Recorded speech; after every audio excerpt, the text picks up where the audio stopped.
Your paper only examined a handful of cases at one Denver area hospital. Mm-hmm. Is it possible to extrapolate that example to the national picture with EMTALA? Mm-hmm. And not really, because every market is different, and Denver, they were only reporting their experiences. But I have no reason to believe Denver is unique in the challenges that they're facing. So certainly uncompensated care has grown dramatically in the last 10 years across the country, and everybody is struggling with that problem. It's, I think, up 80% since 2000. So in Denver Health as well has had huge increases in uncompensated care costs. And then the problems that Denver noticed with hospitals transferring things that look like they shouldn't have been transferred, and the potential for abuse of specialty hospitals and public safety net hospitals that have more capability. Hospitals have been complaining about that at least since 2001.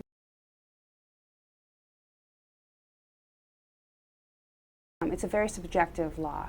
The standards are things like reasonable and appropriate, and so it's very hard to develop any kind of bright line, simple way to enforce it, or for providers to apply it, because it depends on what's appropriate for that patient in that particular circumstance. It's depending on the resources of the hospital and who's on call and what's available, and the circumstances for an appropriate transfer are very dependent on the circumstances. So it's kind of by its nature hard to apply consistently and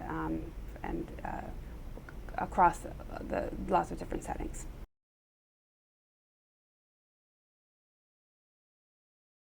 I think the need is still there, and as long as there are patients who are unable to pay, that the need will be there.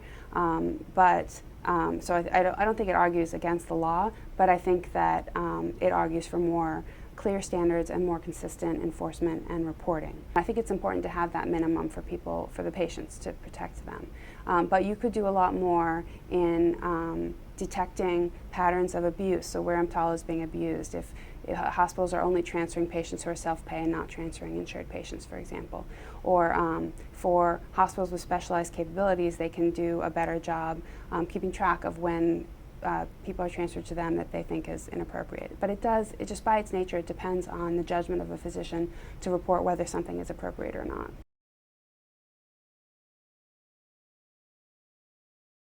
I think that health reform will improve the patient dumping issue, because the people who are most likely to be dumped are the people without insurance. So because the Affordable Care Act is going to expand insurance coverage, you will have remove the incentive for a lot of hospitals who may have otherwise inappropriately discharged or transferred a patient because they can't pay.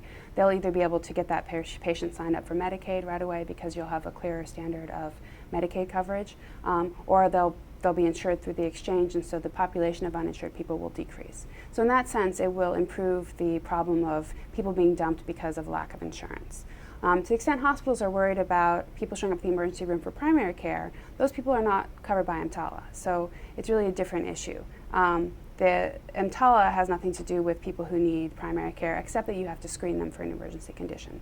But that's a minimal burden with people. So I think they're two really separate questions. But the big problem with health reform is that since the Supreme Court decision in June, states have the option now to opt out of the Medicaid expansion. So I think you are going to see variations between states that do the Medicaid expansion and have everyone covered up to 133% of the federal poverty limit, and the states that don't. And in the states that don't, you'll still have a gap of people who are not eligible for Medicaid and not getting subsidies, who are uninsured, and those are the ones that are most likely to be dumped or discharged inappropriately or transferred inappropriately because they can't pay.